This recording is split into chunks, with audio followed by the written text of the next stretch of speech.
नमस्कार दोस्तों, एक बार फिर आ चुके हैं आप लोगों के बीच जीके जीएस की बेहतरीन क्लास लेके।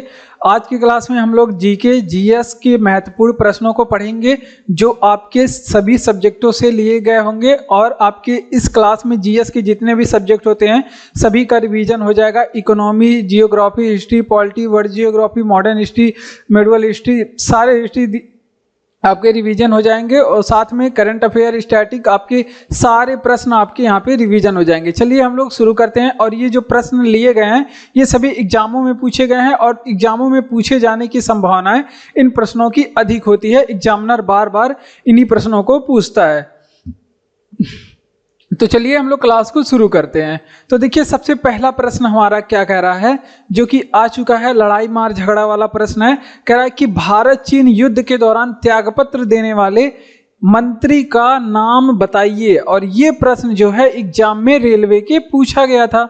ये रेलवे के एग्जाम प्रश्न पूछा गया था और मॉडर्न हिस्ट्री से महत्वपूर्ण प्रश्न है। देखिए जब 1962 में भारत और चीन का युद्ध हो रहा था, कब हो रहा था? 1962। अभी इस युद्ध के बारे में पूरी बातें कर लेते हैं, बातें करेंगे। पहले ये देख लीजिए किस मंत्री ने त्यागपत्र दिया था। तो त्यागपत्र देने वाले मंत्री थे वीके मेनन। क्या नाम था उनका? वीके मेनन। और वीके मेनन भारत में किस पद पे थे? तो ये भारत के क्या थे? रक्षा मंत्री थे। जब भी युद्ध होता है तो रक्षा मंत्री का जो कार्य होता है बहुत ही ज्यादा अहम होता है। तो इस समय इन्होंने रक्षा मंत्री के पद से त्यागपत्र दे दिया था। अब जब भारत चीन युद्ध हो रहा था 1962 के दौरान, तब अगर आपसे पूछे कि भारत में प्रधानमंत्री कौन थे, तो अपने पंडित जवाहरलाल नेहरू उस समय प्रधानमंत्री थे। कौन थे? पंडित जवाहरलाल नेहरू उस समय प्रधानमंत्री थे। अब पंडित जवाहरलाल नेहरू भारत और चीन के बीच युद्ध दोस्ती कायम करना चाहते थे और यहाँ पे भारत के द्वारा, भारतीयों के द्वारा क्या नारा दिया जा रहा था? इनके द्वारा नारा दिया जा रहा था कि भारत चीनी भाई भाई, क्या हिंदी चीनी भाई भाई, सॉरी, भारतीयों के द्वारा क्या नारा दिया जा रहा था? हिंदी चीनी भाई भाई। कौन भाई भाई? हिंदी और चीनी। चीनी चाय शरबत घोलने वाला नहीं, चीनी मतलब चाइनीज लोग, ये इनको क्या कहते हैं? हिंदी चीनी भाई भाई का नारा लगाया जा रहा था भारतीयों के द्वारा। अब क्या हुआ यहाँ पे? युद्ध का कारण कैसे बना ये हम लोग देखते हैं। हिंदी चीनी भाई भाई का नारा लगाया जा रहा था। अब युद्ध का कारण, क्यों भारत और चीन के बीच युद्ध हुआ? अब युद्ध का कारण क्या बनता है ये हम लोग देख लेते हैं। तो युद्ध का कारण क्या बना? तो जो वहां के तिब्बत के दलाई लामा थे, दलाई लामा जानते हैं आप लोग क्या होते हैं? तो दलाई लामा जो होते हैं यहाँ के तिब्बत के कौन थे? धर्म गुरु थे। और ये क्या कर लेते हैं? ये 1959 में क्या कर लेते हैं? 1959 में भारत में शरण लेते हैं। क्या लेते हैं? शरण। वहां पे युद्ध चल रहा था तो इसी वजह से ये भारत में आकर शरण लिए। अब ये बात क्या हुआ? चीन को हजम नहीं हुआ कि भारत कैसे दलाई लामा को अपने यहाँ शरण दे सकता है, क्योंकि दलाई लामा की दुश्मनी किससे चल रही थी? चीन वालों से चल रही थी। तो उनको ये बात हजम नहीं हुआ कि ये भारत इसको शरण कैसे दे रहा है, इसलिए भारत और चीन के बीच में युद्ध हुआ था। कोई बात नहीं, युद्ध हुआ तो क्या हुआ? हम लोग कमजोर थोड़ी ना है चीन से। बढ़ते हैं आगे, पहले इस प्रश्न को रिवीजन कर लेते हैं। हम लोग की एक अच्छी बात है कि हम लोग सभी प्रश्नों का साथ ही में रिवीजन करते चलेंगे। और देखिए ये जो प्रश्न है और इनसे संबंधित जितने फैक्ट बताए जाते हैं ये बार बार हम लोग पढ़ते रहते हैं, जिससे आपको ये सभी प्रश्न इस क्लास में याद भी हो जाएंगे। तो चलिए हम लोग इसका रिवीजन कर लेते हैं कि भारत चीन युद्ध के दौरान त्यागपत्र देने वाले मंत्री का नाम बताइए। ये एग्जाम में पूछा गया प्रश्न है कि वीके मेनन उस समय क्या थे? रक्षा मंत्री थे और ये अपने पद से क्या कर देते हैं? त्यागपत्र दे देते हैं। ठीक। और भारत उस समय प्रधानमंत्री कौन थे? भारत चीन युद्ध के समय पंडित जवाहरलाल नेहरू। और इस समय भारत और चीन के बीच में कौन सा नारा फेमस था? हिंदी चीनी भाई भाई का नारा लगाया जा रहा था। तभी युद्ध का कारण क्या बना था? दलाई लामा जो थे तिब्बती गुरु, धर्म गुरु थे और इन्होंने भारत में शरण लिया था 1959 में। और ये बात चाइना को हजम नहीं हुई थी, इस वजह से वो युद्ध छेड़ दिया था। कोई बात नहीं। अगला प्रश्न क्या कह रहा है कि संघाई उत्सव पूर्वोत्तर के किस राज्य का उत्सव है? तो देखिए यहाँ पे हमारे एग्जाम में कुछ उत्सव के बारे में, कुछ किताबों के बारे में, कुछ दिवसों के बारे में, कुछ बांधों के बारे में, कुछ नदियों के बारे में, इस तरह के प्रश्न स्टैटिक से उठाता है। तो संघाई उत्सव पूछ रहा है तो आप लोग बता देंगे कहाँ पे? मणिपुर में। कहाँ पे मनाया जाता है? मणिपुर में संघाई उत्सव मनाया जाता है। अब और भी उत्सव जो भारत में मनाए जाते हैं उसको पढ़ लेते हैं। जैसे अगर आपसे पूछ ले कि खारची उत्सव कहाँ पे मनाते हैं? खारची पूजा। अगर आपसे पूछे कि खारची पूजा उत्सव कहाँ पे मनाया जाता है। उसके बाद लाई हरोबा पूछे, लाई हरोबा ये दोनों उत्सव अगर आपसे पूछे कहाँ पे मनाया जाता है तो ये त्रिपुरा में मनाया जाने वाला उत्सव है। पूर्वोत्तर का राज्य है त्रिपुरा, यहाँ पे मनाया जाने वाला उत्सव है। अगर आपसे पूछे कि चाप चार कूट कहाँ पे मनाया जाता है, चाप चार कूट महोत्सव ये कहाँ पे मनाया जाता है, तो ये आपके मनाया जाता है मिजोरम में। कहाँ पे मनाया जाता है, मिजोरम में मनाया जाने वाला फेस्टिवल है। अगर आपसे पूछ ले कि हार्नबिल उत्सव कहाँ पे मनाया जाता है, हार्नबिल उत्सव कहाँ पे मनाया जाता है, और मोआत्सु उत्सव के बारे में भी पूछा जाता है, ये उत्सव कहाँ पे मनाए जाते हैं, तो हार्नबिल और मोआत्सु दोनों आप लोग ध्यान रखेंगे कि नागालैंड में मनाया जाने वाला उत्सव है। एक उत्सव के बारे में और अगर आपसे पूछे कि अंबुबाची का मेला बहुत ही ज्यादा इंपॉर्टेंट है। अगर आपसे पूछे अंबुबाची का मेला कहाँ पे मनाया जाता है, और एक तो कामाख्या माता मंदिर तो आप लोग जानते हैं असम में है, उसके बाद अंबुबाची का मेला और बिहू कहाँ पे मनाया जाता है, बिहू ये दोनों जो है कहाँ पे, असम में बनाया जाने वाला त्यौहार है। ये बातें आप लोग ध्यान रखेंगे। अगर आपसे पूछे कि बसंत उत्सव, एक और आप लोग नोट करेंगे बसंत उत्सव ये कहाँ पे मनाया जाता है, बसंत उत्सव तो ये आपके पश्चिम बंगाल राज्य में मनाया जाता है। कहाँ पे, पश्चिम बंगाल राज्य में मनाया जाता है। तो इस तरह से कुछ उत्सव के बारे में आप लोग जरूर याद रखें। यहाँ पे हर एक प्रश्न से संबंधित हम लोग 4-5 पॉइंट तो जरूर देखते हैं। तो देखिए संघाई उत्सव पूर्वोत्तर के किस राज्य में मनाते हैं, तो इसका रिवीजन हम लोग करेंगे तो मणिपुर में मनाते हैं। बहुत अच्छी बात है, मनाते हैं। खारची पूजा लाई हरोबा ये त्रिपुरा में मनाया जाने वाला त्योहार है। चाप चार कूट त्योहार मिजोरम में मनाया जाता है। हार्नबिल और मोआत्सु उत्सव कहाँ पे मनाया जाता है, नागालैंड में मनाया जाता है। उसके बाद बसंत उत्सव कहाँ पे मनाया जाता है, हमने बताया पश्चिम बंगाल में मनाया जाता है। फिर हमने बताया क्या, अंबुबाची का मेला और बिहू ये दोनों फेस्टिवल कहाँ के हैं, ये असम में मनाए जाने वाले फेस्टिवल हैं। तो इन फेस्टिवलों के बारे में आप लोग ध्यान रखिएगा। अगला प्रश्न है कि इंदिरा आवास योजना का नया नाम क्या है। तो देखिए इंदिरा आवास जो योजना है इसको कब शुरू किया गया था, इंदिरा आवास योजना इसकी शुरुआत के बारे में देख लेते हैं। अगर आपसे पूछे कि ये जो ये शुरू कब हुआ था, यहाँ पे लिखने में थोड़ी सी समस्या हो जाती है। शुरू कब हुआ था, तो ये 1985 में शुरू हुआ था। कब, 1985 में। अगर आपसे पूछे कि ये इसको किसने शुरू किया था, तो अगर आपसे पूछे कि इसको किसने शुरू किया था, तो आप लोग बताएंगे कि राजीव गांधी ने इसको शुरू किया था। किसने, राजीव गांधी ने इसको शुरू किया था। फिर आगे चल करके इसका क्या हो गया, पुनः सृजन हुआ। पुनः सृजन का मतलब क्या होता है, फिर से इसको अपग्रेड किया गया, पुनः सृजन हुआ, यानी कि इसका संशोधन हुआ और पुनः सृजन करके इसका नाम क्या हो गया, प्रधानमंत्री आवास, इसका प्रधानमंत्री आवास योजना इसका नाम हो गया। जो आपके प्रश्न का क्या हो गया, उत्तर हो गया। तो अगर आपसे पूछे कि इसका अन्य नाम क्या है, यानी कि नया नाम, तो प्रधानमंत्री आवास योजना इसका नया नाम है। अगर आपसे पूछे कि इसका नाम कब बदला गया, तो 2015 में नाम बदला गया। एक और आपको फेमस योजना के नाम में बताना है। अगर आपसे पूछे कि प्रधानमंत्री सड़क योजना कब शुरू हुआ था, अगर आपसे पूछे कि प्रधानमंत्री ग्राम सड़क योजना कब शुरू हुआ था, प्रधानमंत्री ग्राम सड़क योजना ये भारत में कब शुरू हुआ था, तो ये सन 2000 में शुरू हुआ था। ये बातें भी साथ में ही याद रखेंगे। चलिए रिवीजन करते हैं कि इंदिरा आवास योजना का नया नाम क्या है। तो इसका नया नाम हो चुका है प्रधानमंत्री आवास योजना। नाम कब चेंज हुआ, तो 2015 में नाम बदला, जब मोदी जी आ गए थे तब। अब शुरू कब हुआ था इंदिरा आवास योजना, तो 1985 से चल रहा है। ये भी इंपॉर्टेंट है, एग्जाम में पूछा गया है।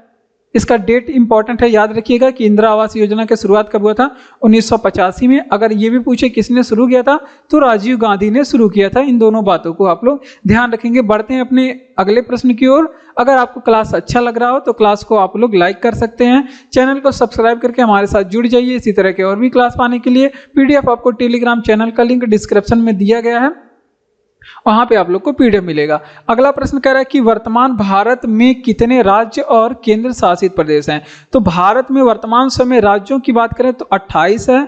कितने राज्य हैं, तो भारत में 28। बहुत लोगों को ये भी नहीं पता रहता। तो 28 राज्य हैं और केंद्र शासित प्रदेश जिसे आप लोग संघ राज्य या फिर यूटी भी कहते हैं, इसकी संख्या है 8। तो देखिए जम्मू कश्मीर को आप लोग तो जानते होंगे, ये अब क्या हो चुका है, यूनियन टेरिटरी हो चुका है। जम्मू कश्मीर जम्मू और कश्मीर और साथ में ही लद्दाख को यूनियन टेरिटरी कब बनाया गया, तो ये भी बात आप लोग याद रखेंगे यहाँ पे साथ में। तो ये इसको यूनियन टेरिटरी 31 अक्टूबर सन 2019 को इसको यूनियन टेरिटरी बना दिया गया। और दमन और दादर नगर हवेली को दमन और दीव को आपस में विलय किया गया किसके साथ, उसके बाद दमन और दीव और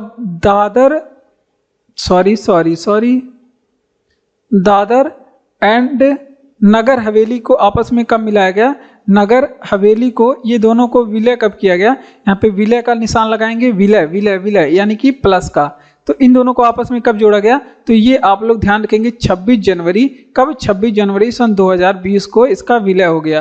तो ये भी बातें भी आप लोग साथ में याद रखेंगे। चलिए इसका रिवीजन करते हैं। इस प्रश्न से ये 2 बातें याद रखेंगे आप लोग। अगर आपसे पूछे कि भारत में कितने राज्य हैं, बच्चों को पता है कि भारत में 28 राज्य हैं और 8 केंद्र शासित प्रदेश हैं। जम्मू कश्मीर और लद्दाख को यूनियन टेरिटरी कब बनाया गया या फिर संघ राज्य कब बनाया गया, तो ये बनाया गया 31 अक्टूबर सन 2019 को। कब, 31 अक्टूबर 2019 को। अगर आपसे पूछे कि दमन और दीव, दादर और नगर हवेली को आपस में मर्ज कब किया गया, तो 26 जनवरी 2020 का डेट आप लोग याद रखेंगे। इस दिन इसको एक में किया गया था। ठीक, बढ़ते हैं अपने अगले प्रश्न की ओर। अगला प्रश्न हमारा क्या कह रहा है कि भारत में कितने संगठन संयुक्त राष्ट्र संघ के अंग हैं। एग्जाम में पूछा गया इंपॉर्टेंट प्रश्न है, स्टैटिक से प्रश्न है। ठीक, भारत के वर्तमान समय 26 जो संगठन है ना, वो संयुक्त राष्ट्र के अंग हैं। अब संयुक्त राष्ट्र हमारे स्टैटिक के दृष्टि से बहुत महत्वपूर्ण पॉइंट है, इससे कई तरह के प्रश्न बनते हैं। आइए देखते हैं क्या क्या प्रश्न बनते हैं। अगर आपसे पूछे कि संयुक्त राष्ट्र संघ की स्थापना कब हुई थी, तो आपको हजारों बार बताया गया है कि 24 अक्टूबर 1945 को इसकी स्थापना हुई थी। अगर आपसे पूछे कि संयुक्त राष्ट्र संघ का मुख्यालय कहाँ पे है, तो आप लोग बताएंगे कि न्यूयॉर्क में इसका मुख्यालय है। अगर आपसे पूछे कि संयुक्त राष्ट्र संघ का नामकरण किसने किया था, कि इसका नामकरण, जैसे आपका भी नाम आपके मम्मी पापा या फैमिली का कोई भी सदस्य का कोई भी मेंबर रखा होगा, तो जैसे इसका नामकरण हुआ था। और ये पूछा जाता है कि इसका नामकरण किसने किया, तो इसका नामकरण किया था फ्रैंकलिन डी रूजवेल्ट ने। इसका नामकरण कौन किया था, फ्रैंकलिन डी रूजवेल्ट ने इसका नामकरण किया था। तो ये भी बातें आप लोग को कंठस्थ रखनी है। कंठस्थ का मतलब क्या होता है, याद रखना है। अगर आपसे पूछे कि संयुक्त राष्ट्र संघ में सदस्यों की संख्या कितनी है, तो 193 इसमें सदस्य है, 193 इसमें सदस्य देश हैं। जिसमें से अगर अंग पूछ ले कि संयुक्त राष्ट्र संघ के अंग कितने हैं, अंग यहाँ पे लिख लीजिए। अंग अगर आपसे पूछे तो इसके अंग 6 हैं। और एक बात और आप लोग ध्यान रखेंगे, महासभा जो इसके एक यंग अंग है, महासभा इसको क्या कहा जाता है, इसको विश्व का क्या कहा जाता है, इसको विश्व का लघु संसद कहा जाता है। क्या कहा जाता है, विश्व का लघु संसद के नाम से जाना जाता है। ये आप लोग याद रखेंगे। एक है सुरक्षा परिषद, सुरक्षा परिषद को क्या कहा जाता है, इसको भी आप लोग याद रखेंगे। सुरक्षा परिषद इसका एक अंग है, सुरक्षा परिषद। अब सुरक्षा परिषद को क्या कहा जाता है, इसको कहा जाता है विश्व का पुलिस मैन कहा जाता है। क्या कहा जाता है, विश्व का पुलिस मैन कहा जाता है। तो इन दोनों बातों को भी आप लोग साथ में याद रखेंगे। चलिए इसका रिवीजन करते हैं कि भारत में कितने संगठन संयुक्त राष्ट्र के अंग हैं, तो 26 संगठन संयुक्त राष्ट्र के अंग हैं। अब संयुक्त राष्ट्र के बारे में हम लोग कुछ प्रश्न पढ़ेंगे। जैसे ये पूछ रहा है प्रश्न, पहले समझिए कि भारत में कितने संगठन संयुक्त राष्ट्र के अंग है, भारत में पूछ रहा है ना। अब हमने यहाँ पे क्या बताया कि संयुक्त राष्ट्र संघ का अंग कितना है, संयुक्त राष्ट्र संघ का अंग पूछे तो 6 है। स्थापना 24 अक्टूबर 1945 को। उसके बाद जो मुख्यालय है इसका न्यूयॉर्क में और नामकरण इसका फ्रैंकलिन डी रूजवेल्ट ने किया था। सदस्य 193 हैं और नवीनतम सदस्य दक्षिणी सूडान है। महासभा को विश्व की लघु संसद कहते हैं, सुरक्षा परिषद को विश्व का पुलिस मैन कहते हैं। ये भी आप लोग ध्यान रखेंगे। अगला प्रश्न है कि कंप्यूटर पर रिमोट लॉगिंग की सुविधा कौन देता है। तो देखिए कंप्यूटर का रिमोट लॉगिंग का मतलब क्या हो गया कि एक कंप्यूटर को दूसरे कंप्यूटर से किसी अन्य जगह पे बैठ करके कंट्रोल करना, यही कहलाता है कंप्यूटर पर रिमोट लॉगिंग, इसको कहते हैं रिमोट लॉगिंग, यानी कि दूर से ही एक दूसरे कंप्यूटर को एक दूसरे कंप्यूटर से आप लोग क्या कर सकते हैं, कंट्रोल कर सकते हैं, डाटा ट्रांसफर कर सकते हैं, उसको चला सकते हैं। तो ये सुविधा एक सॉफ्टवेयर प्रोग्राम है जिसका नाम है टेलनेट। ये टेलनेट इसको स्पष्ट लिख लीजिए, टेलनेट, ये टेलनेट सुविधा देती है। और ये महत्वपूर्ण प्रश्न जो है कंप्यूटर से है। यहाँ पे जीएस के जितने भी सब्जेक्ट आप लोग देख रहे हैं सभी का रिवीजन हो रहा है, और ये एनटीपीसी के एग्जाम में पूछा गया प्रश्न है। सभी यहाँ पे जितने भी प्रश्न लिए गए हैं सभी एग्जामों में पूछे गए हैं टेलनेट। और भी अन्य रिमोट एक्सेस सॉफ्टवेयर हैं, और भी हमारे पास रिमोट लॉगिंग सॉफ्टवेयर हैं, जैसे रिमोट लॉगिन सॉफ्टवेयर, कुछ और भी है, सॉफ्टवेयर कह सकते हैं या फिर एप्लीकेशन कह सकते हैं, या फिर इसको ऐप भी कह सकते हैं। तो रिमोट लॉगिंग अन्य कुछ ऐप हैं, जैसे टीम वीवर के बारे में आप लोग ध्यान रखेंगे, टीम वीवर, और एक है आपका टीम वीवर, ये भी रिमोट लॉगिंग की सुविधा देता है। टीम वीवर से आप किसी एक कंप्यूटर से या फिर एक लैपटॉप से किसी दूसरी जगह बैठ के दूसरा लैपटॉप चला सकते हैं। उसके बाद एनी डिस्क भी क्या है, एनी डिस्क भी क्या काम करता है, ये भी रिमोट लॉगिंग की सुविधा देता है। तो इन दोनों सॉफ्टवेयर को आप लोग को याद रखना है। उसके बाद आप लोग कंप्यूटर में अगर आपसे पूछे कि डाटा को संग्रहित किस रूप में करते हैं, तो ये भी आप लोग ध्यान रखेंगे। कंप्यूटर में डाटा को संग्रहित किस रूप में करते हैं, डाटा संग्रहित किस रूप में करते हैं, तो ये करते हैं बाइनरी संख्या के रूप में। तो ये भी बातें आप लोग ध्यान रखेंगे, किस रूप में करते हैं, बाइनरी संख्या के रूप में करते हैं। तो ये बातें आप लोग को याद रखना है, ठीक। चलिए आगे बढ़ते हैं। अगला प्रश्न हमारा क्या कह रहा है, आगे बढ़ लेते हैं। कह रहा है कि भारत के त्रिचरण नाविकीय शक्ति कार्यक्रम की स्थापना किसने की थी। महत्वपूर्ण प्रश्न है, यहाँ से जितने भी प्रश्न इस प्रश्न से संबंधित बताए जाएंगे वो सभी महत्वपूर्ण होंगे, और ये एग्जाम में पूछा गया प्रश्न भी है। तो देखिए, तो हाँ, भारत की त्रिचरण नाविकीय संग्रह की स्थापना किसने की थी, तो ये होमी भाभा ने किया था। किसने, होमी जहांगीर भाभा का नाम आपने सुने होगा, होमी भाभा ने किया था। ये बातें आप लोग ध्यान रखेंगे। अब यहाँ पे परमाणु शक्ति या फिर परमाणु कार्यक्रम के बारे में कुछ बातें कर लेते हैं। अगर आपसे पूछे कि भारत में परमाणु ऊर्जा आयोग की स्थापना कब हुई थी, भारत में अगर आपसे पूछे कि भारत में परमाणु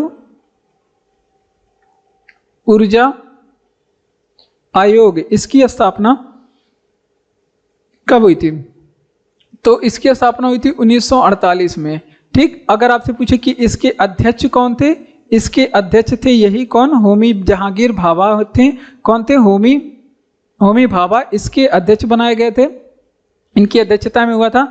अगर आपसे पूछे कि भारत में परमाणु ऊर्जा विभाग की आयोग अलग है, अगर आपसे पूछे कि भारत में परमाणु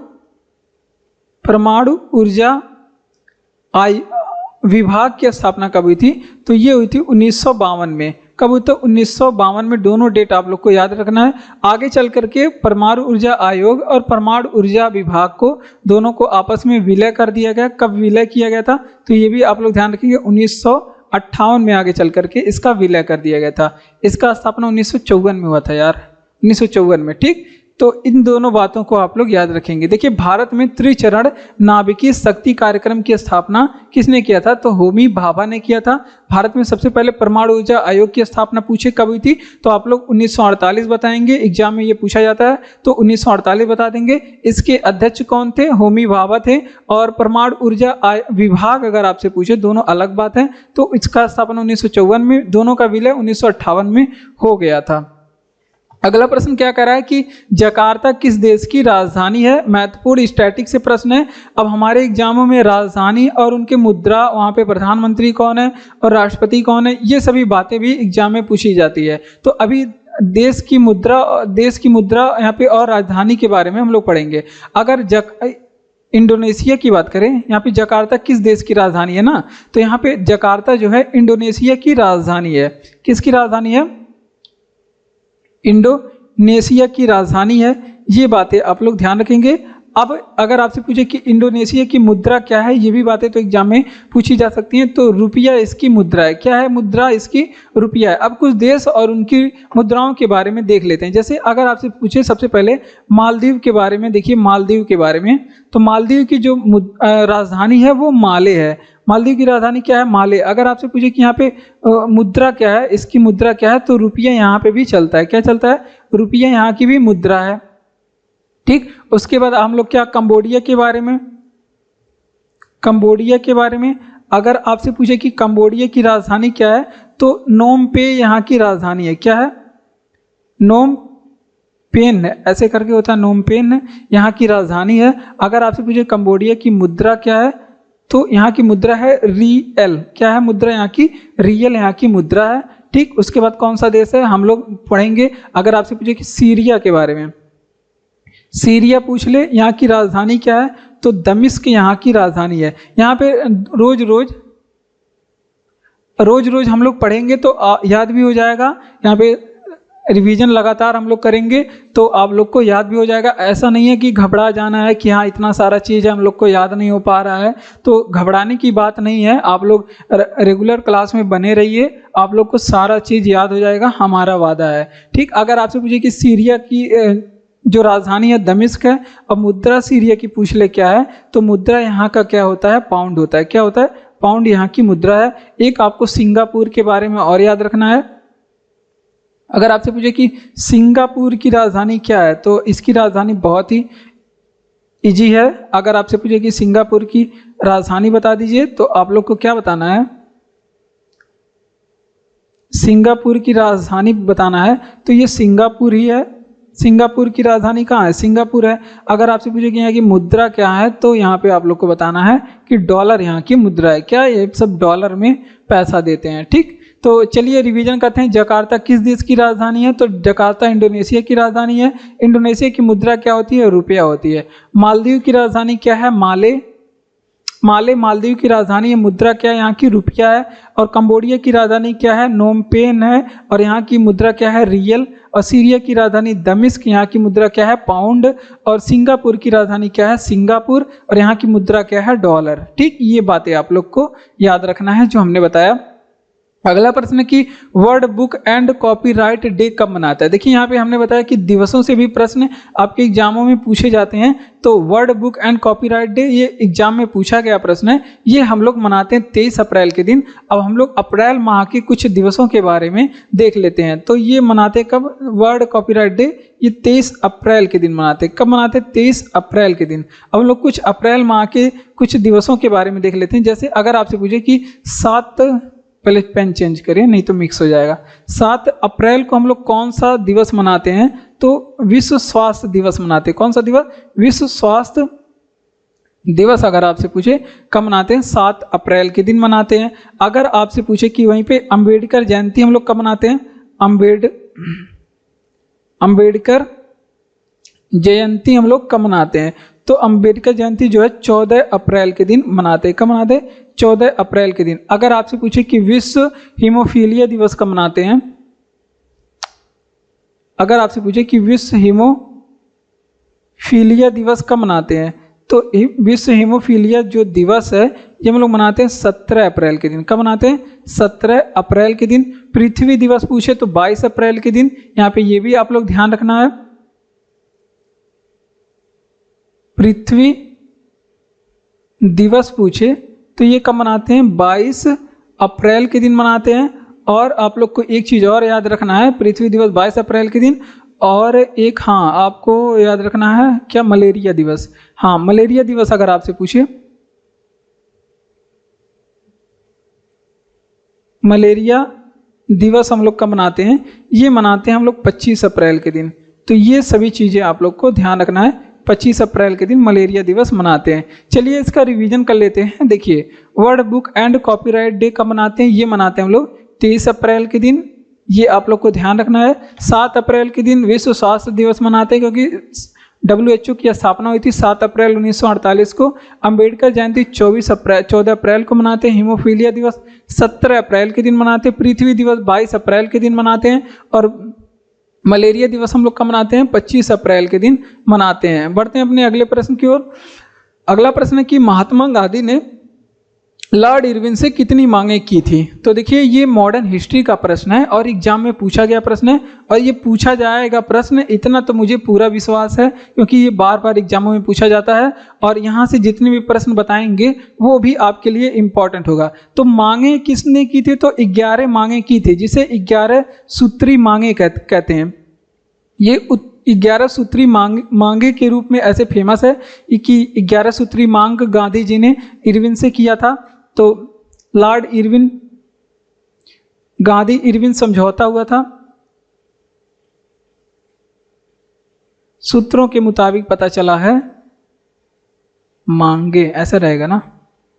हाँ, तो देखिए महात्मा गांधी और इरविन के बीच में गांधी इरविन समझौता हुआ था। कब हुआ था? गांधी इरविन, ये फेमस किस नाम से है? गांधी इरविन समझौता, या फिर ऐसे पूछ लेगा कि गांधी इरविन पैक्ट कब हुआ था? तो ये हुआ था 5 मार्च 1931 को। कब हुआ था? 5 मार्च 1931 को। अगर पूछे किसके बीच में, तो यहाँ पे है महात्मा गांधी और इरविन के बीच में हुआ था। अब इसमें 11 सूत्री मांग की गई, यानी कि 11 चीज़ों की मांग की गई थी, जिसमें से सभी को नहीं स्वीकार किया गया था ब्रिटिश सरकार के द्वारा। कुछ ही स्वीकार किया गया था, मतलब कुछ मांगे इसमें से मान ली गई थी और बाकी नहीं मानी गई थी। अगर हम वहीं आपसे पूछे कि एक और फेमस चीज पूना पैक्ट पूछे कब हुआ था? पूना पैक्ट कब हुआ था?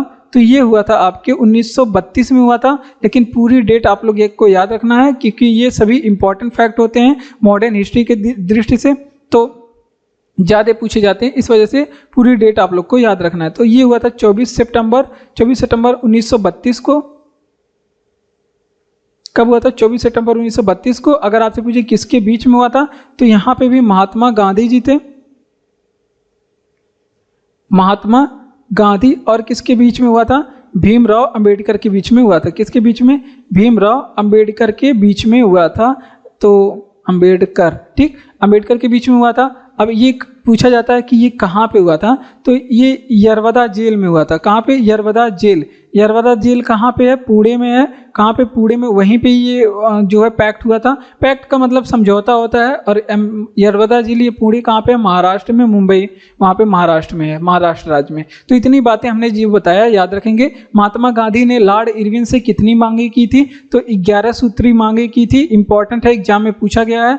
अब ये भी पूछा जाएगा कि गांधी इरविन समझौता कब हुआ था? तो 5 मार्च 1931 को। ये भी पूछा जाएगा कि गांधी इरविन समझौता किसके बीच में हुआ था? तो आप लोग बताएंगे गांधी और इरविन के बीच में हुआ था। और पूना पैक्ट ये कब हुआ था? तो 24 सितंबर 1932 को पूना पैक्ट महात्मा गांधी और भीमराव अंबेडकर के बीच में यरवदा जेल में हुआ था। अगला प्रश्न फिर आ चुका है मॉडर्न हिस्ट्री से और बहुत ही ज्यादा तगड़ा प्रश्न है, महत्वपूर्ण प्रश्न है। क्या कह रहा है कि असहयोग आंदोलन को नेतृत्व किसने किया था? तो देखिए असहयोग आंदोलन का नेतृत्व करने का जो काम है असहयोग, वो महात्मा गांधी जी ने किया था। किसने किया था? महात्मा गांधी जी। इसमें बहुत सारे लोग भाग लिए थे, मतलब बहुत सारे लोग शामिल थे जो आपके स्वतंत्रता सेनानी हो गए, जो आपके महान चर्चित व्यक्ति का नाम जानते हैं, वो सभी शामिल थे। लेकिन यहाँ पे नेतृत्व पूछा जाएगा किसने किया था, तो महात्मा गांधी जी ने शुरू नेतृत्व किया था। अगर आप असहयोग आंदोलन के बारे में थोड़ी बातें कर लें तो शुरू कब हुआ था, तो टोटल पूरी डेट आप लोग याद रखेंगे क्योंकि अब आप लोग छोटे बच्चे नहीं हैं, आप लोग बड़े हो गए हैं, तो पूरी डेट आप लोग जरूर याद रखने की कोशिश किया करें। और क्योंकि ये बहुत ही फेमस घटना है, अपने मॉडर्न हिस्ट्री की बहुत ही फेमस घटना है, तो ये 1920 में शुरू हुआ था। अब ये पूछा जाता है कि असहयोग आंदोलन ने गांधी जी ने कब समाप्त किया? ये पूछा जाता है कि क्यों समाप्त करने का कारण क्या था? तो देखिए असहयोग आंदोलन जो है 5 फरवरी के दिन एक घटना होती है। 5 फरवरी, कहीं कहीं 4 फरवरी भी देता है, तो आप लोग को घबराना नहीं है। तो 5 फरवरी या 4 फरवरी 1922 को एक घटना हुई थी जिसको कहते हैं चौरी चौरा कांड। इसमें क्या हुआ था कि किसान प्रदर्शनकारियों के ऊपर पुलिसों के द्वारा पहले गोली चलाई गई, ठीक। उसके बाद जब वो लोग पुलिस के द्वारा गोली चलाई गई थी तो वो लोग वहाँ पे जो भीड़ थी, वहाँ पे जो आंदोलन करता थे, वो बहुत ही ज़्यादा भड़क गए थे। अब उन लोगों से रहा नहीं गया, वो लोग भी गुस्से में आकर के एक पुलिस चौकी थी जो कि चौरी चौरा नाम स्थान पे चौरी चौरा नामक स्थान पे और गोरखपुर जिले में स्थित थी। और इसमें क्या किया इन लोगों ने, आंदोलनकारियों ने क्या किया, उसको पूरी चौकी को, पुलिस चौकी को ही जला दिया, आग के हवाले कर दिया। और उस दौरान 23 लोगों की मौत हो गई। कितने लोग की? 23 पुलिसकर्मियों की मौत हो गई। तो ये घटना पूछी जाती है, ये घटना जानी जाती है चौरी चौरा कांड के नाम से। ठीक, अब एक और एडिशनल पॉइंट आप लोग अगर बताएंगे कि सविनय अवज्ञा आंदोलन ने गांधी जी ने कब शुरू किया था? सविनय अवज्ञा आंदोलन, तो ये सविनय अवज्ञा आंदोलन गांधी जी ने 1930 में किया था। नमक कानून तोड़ने के लिए दांडी मार्च भी इसे कहा जाता है। ठीक, अब एक और चीज़ है, अगर आपसे पूछे कि भारत छोड़ो आंदोलन गांधी जी ने कब शुरू किया था? भारत छोड़ो आंदोलन गांधी जी ने कब शुरू किया था? 8 अगस्त का नाम आता है, 8 अगस्त या 9 अगस्त, दोनों डेट मिलता है। तो 1942, 8 अगस्त को शुरू किया था। 1942 9 अगस्त को गांधी जी को गिरफ्तार कर लिया गया था। तो ये सभी चीज़ें हुई थी 1942 में। चलिए इसका रिवीजन करते हैं। तो देखिए, किस आंदोलन का नेतृत्व किसने, असहयोग आंदोलन का नेतृत्व किसने किया था? तो महात्मा गांधी ने असहयोग आंदोलन का नेतृत्व किया था। कब शुरू हुआ था? तो 1 अगस्त 1920 को। समाप्त कब हुआ था? 5 फरवरी 1922 को। एक घटना हुई चौरी चौरा कांड, जो कि गोरखपुर में हुई थी, और इसके तहत गांधी जी को गिरफ्तार भी कर लिया गया था। अब ये असहयोग आंदोलन उसी दिन 1922 को समाप्त भी हो गया था। ठीक, अगला प्रश्न, सविनय अवज्ञा आंदोलन कब शुरू हुआ? तो 1930 को। और भारत छोड़ो आंदोलन 1942 को हुआ था। भारत आजाद कब हुआ? 1947 को। कांग्रेस के पहले मुस्लिम अध्यक्ष कौन थे? तो यहाँ पे देखिए, कांग्रेस के बारे में पूछा जाता है। अगर आपसे पूछे कि कांग्रेस के पहले मुस्लिम अध्यक्ष कौन थे, पहले पारसी अध्यक्ष कौन थे, पहले अंग्रेज अध्यक्ष कौन थे, कांग्रेस के पहले अध्यक्ष कौन थे, तो इस तरह के प्रश्न पूछे जाते हैं। आइए चलिए सभी देख लेते हैं। जैसे कांग्रेस के 4 अधिवेशन, प्रारंभ के 4 अधिवेशन के बारे में आप लोग याद रखेंगे। पहला, दूसरा, तीसरा और फिर चौथा। चारों यहाँ पे नहीं आएगा, 3 केवल लिखिए, एक यहाँ पे लिख लेते हैं, चौथा यहाँ पे। ठीक, तो देखिए पहला वाला जो अधिवेशन हुआ था कांग्रेस का, ये हुआ था 1885 को, क्योंकि 1885 को एओ ह्यूम ने कांग्रेस की स्थापना की। दूसरा जो अधिवेशन हुआ कांग्रेस का 1886 में हुआ, और तीसरा वाला हुआ था वो 1887 में हुआ, और चौथा वाला जो कांग्रेस का अधिवेशन हुआ वो 1888 में हुआ। कब हुआ? 1888 में हुआ था। अब 85 वाले में क्या हुआ? ये कहाँ पे हुआ था? अगर आपसे पूछे कांग्रेस का पहला अधिवेशन कहाँ पे हुआ था, तो ये हुआ था मुंबई में। कहाँ पे? मुंबई में हुआ था। और कांग्रेस का दूसरा अधिवेशन कहाँ पे हुआ था? ये हुआ था कलकत्ता में। उस समय कलकत्ता ही कहा जाता था, कोलकाता तो अब नाम हो गया है। और उसके बाद 87 में कहाँ पे हुआ था? ये हुआ था इलाहाबाद में। कहाँ पे? सॉरी, 87 वाला मद्रास में हुआ था, ये हुआ था मद्रास में। ठीक, मद्रास में। उसके बाद 88 वाला कहाँ पे हुआ था? इलाहाबाद में। ठीक, अब आप लोग को क्या ध्यान रखना है यहाँ से? ये सबसे पहले तो यही ध्यान रखना है कि पहला अधिवेशन कहाँ हुआ, दूसरा अधिवेशन कहाँ हुआ, तीसरा कहाँ हुआ, चौथा कहाँ हुआ। अब पहले वाले में जो पूछे कि सबसे पहले यहाँ पे अगर आपसे पूछे कांग्रेस के पहले अध्यक्ष कौन बने थे, एग्जाम में बहुत पूछा गया है, तो ये व्योमेश चंद्र बनर्जी या फिर WC बनर्जी कांग्रेस के पहले अध्यक्ष बनते हैं। अगर आपसे पूछे कि कांग्रेस का जो है, कांग्रेस के पहले पारसी अध्यक्ष कौन बने थे, कांग्रेस के पहले पारसी अध्यक्ष कौन बने थे, तो दादा भाई नौरोजी कांग्रेस के पहले पारसी अध्यक्ष बनते हैं। नौरोजी कांग्रेस के पहले पारसी अध्यक्ष बनते हैं। अगर आपसे पूछे कि कांग्रेस के पहले मुस्लिम अध्यक्ष कौन बने थे, कांग्रेस के पहले मुस्लिम अध्यक्ष कौन बने थे, तो बदरुद्दीन तैयब कांग्रेस के पहले मुस्लिम अध्यक्ष बने थे। अगर आपसे पूछे कि कांग्रेस के पहले अंग्रेज अध्यक्ष कौन बने थे, तो चौथे जो अधिवेशन था तो कांग्रेस के पहले अंग्रेज अध्यक्ष कौन बने थे, ये बने थे जॉर्ज यूल। कौन बने थे? जॉर्ज यूल बने थे। तो ये सारी बातें आप लोग को याद रखना है, कम से कम ये चारों बातें आप लोग को याद रखना है। आए दिन हम लोग कांग्रेस के बारे में और फिर इसके अधिवेशन के बारे में पढ़ते रहते हैं, जो भी इंपॉर्टेंट पॉइंट्स है। तो आप लोग के एग्जाम में यहाँ पे क्या पूछा था कि बदरुद्दीन तैयब मुस्लिम अध्यक्ष कौन थे, तो यहाँ पे आप लोग यहाँ पे पिन कर लेंगे कि बदरुद्दीन तैयब मुस्लिम अध्यक्ष थे। चलिए इसका रिवीजन कर लेते हैं। तो देखिए कांग्रेस का पहला अधिवेशन 1885 में मुंबई में हुआ था। इसमें कांग्रेस के पहले अध्यक्ष बने थे व्योमेश चंद्र बनर्जी। और कांग्रेस का दूसरा अधिवेशन कब हुआ? कलकत्ता में। और इसमें कांग्रेस के पहले पारसी अध्यक्ष कौन बने थे? दादा भाई नौरोजी। कांग्रेस का तीसरा अधिवेशन कब हुआ था? मद्रास में हुआ था। और इसमें कांग्रेस के पहले मुस्लिम अध्यक्ष कौन बने? बदरुद्दीन तैयब। कांग्रेस का चौथा अधिवेशन कहाँ पे हुआ था? इलाहाबाद में हुआ था। और इसमें कांग्रेस के पहले अंग्रेज अध्यक्ष कौन बने थे? जॉर्ज यूल बने थे। ठीक, चलिए बढ़ते हैं। कांग्रेस की पहली महिला महिला अध्यक्ष पूछे एनी बेसेंट, कांग्रेस की पहली भारतीय महिला अध्यक्ष पूछे सरोजिनी नायडू। ठीक, अगला प्रश्न है कि भारत के अंतरिक्ष कार्यक्रम का जनक किसे माना जाता है? तो भारत में जो अंतरिक्ष कार्यक्रम है इसके जनक माने जाते हैं विक्रम साराभाई। कौन माने जाते हैं? तो ये महत्वपूर्ण प्रश्न है। तो विक्रम, और एकदम बच्चों वाला प्रश्न है, लल्लू वाला प्रश्न है, तो ये बच्चों को, बहुत छोटे बच्चे रहते हैं तभी पढ़ा दिया जाता है। तो साराभाई, मुझे पता नहीं कि अब मैं आप लोग को क्यों पढ़ा रहा हूँ, तो ये साराभाई भारत के अंतरिक्ष कार्यक्रम का जनक माना जाता है। एक बहुत ही महत्वपूर्ण एग्जाम में प्रश्न घुमाया जाता है किस तरह से, आप लोग को देखिए तो कैसे घुमाया जाता है। अगर आपसे पूछे कि भारतीय अनुसंधान, अगर आपसे पूछे कि भारतीय अनुसंधान, गड़बड़ हो गया। अगर आपसे पूछे कि भारतीय, पहले अंतरिक्ष लिखेंगे तब ना जानेंगे, पहले अनुसंधान, अंतरिक्ष सही नहीं लिखा गया क्या? तो अगर आपसे पूछे कि भारतीय अंतरिक्ष अनुसंधान समिति की स्थापना बता दीजिए कब हुई थी?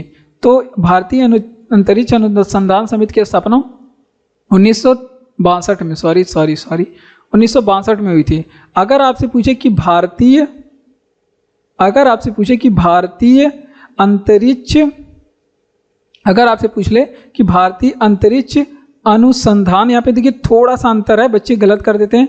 भारतीय अंतरिक्ष अनुसंधान संगठन की अगर आपसे पूछे कि स्थापना कब हुई थी, संगठन की स्थापना कब हुई थी, तो इसकी स्थापना 1969। इसको ही आप लोग क्या कहते हैं? इसको ही आप लोग इसरो बोलते हैं। भारतीय अंतरिक्ष अनुसंधान संगठन को क्या बोलते हैं? इसरो। 1969 में इसकी स्थापना हुई थी। लेकिन अगर आपसे पूछे कि भारतीय अंतरिक्ष विभाग की स्थापना कब हुई थी, भारतीय अंतरिक्ष विभाग की स्थापना कब हुई थी, अंतरिक्ष विभाग की स्थापना कब हुई थी, या फिर अगर आपसे पूछे कि भारतीय अंतरिक्ष आयोग की स्थापना कब हुई थी, तो ये आप लोग बता देंगे कि 1972 में इसकी स्थापना हुई थी। तो सारी चीज़ें यहाँ पे अलग अलग हैं, आप लोग को ध्यान रखना है, इसमें अंतर पहचानना है। तो देखिए भारत के अंतरिक्ष कार्यक्रम के जनक कौन है? तो विक्रम साराभाई। आप लोग आंख मूंद करके लगाएंगे। अगर आपसे पूछे कि भारतीय अंतरिक्ष अनुसंधान समिति का गठन कब हुआ, तो ये 1962 में हुआ। अगर आपसे पूछे भारत में अंतरिक्ष अनुसंधान संगठन की स्थापना कब हुई थी, जब समिति पूछे 1962 और संगठन पूछे तो 1969। अगर आपसे पूछे, इसको ही इसरो कहा जाता है। अगर आपसे भारतीय अंतरिक्ष विभाग की स्थापना कब हुई थी, तो 1972। अगर अंतरिक्ष आयोग की स्थापना पूछे तो भी 1972। अगला प्रश्न क्या कह रहा है कि पहला विश्व हिंदी सम्मेलन कब मनाया गया था? तो देखिए पहला विश्व हिंदी सम्मेलन जो हुआ था 10 जनवरी 1972 में हुआ था। कब हुआ था पहला हिंदी सम्मेलन? कब हुआ था? 10 जनवरी 1975 को हुआ था। कब हुआ था? 10 जनवरी 1975। इसीलिए विश्व हिंदी दिवस हम लोग कब मनाते हैं? 10 जनवरी के दिन मनाते हैं। ये भी यहीं पे आप लोग को ध्यान रखना है। अब कहाँ पे हुआ था, तो ये भी आप लोग ध्यान रखेंगे, नागपुर में हुआ था। कहाँ पे हुआ था? नागपुर कहाँ पे है आपका? महाराष्ट्र में पहला हिंदी सम्मेलन यहाँ पे होता है। ठीक, अगर आपसे पूछे कि पहला पर्यावरण सम्मेलन कब हुआ था, पहला विश्व पर्यावरण सम्मेलन की बात करें, ये कब हुआ था, तो ये हुआ था 5 जून 1972 को। और 5 जून के दिन आप लोग कौन सा दिवस मनाते हैं? 5 जून के दिन आप लोग पर्यावरण दिवस मनाते हैं। ये भी आप लोग को यहीं से ध्यान रखना है, इन्वायरमेंट डे। अगर आपसे पूछे कि एक चीज़ और, आप क्योटो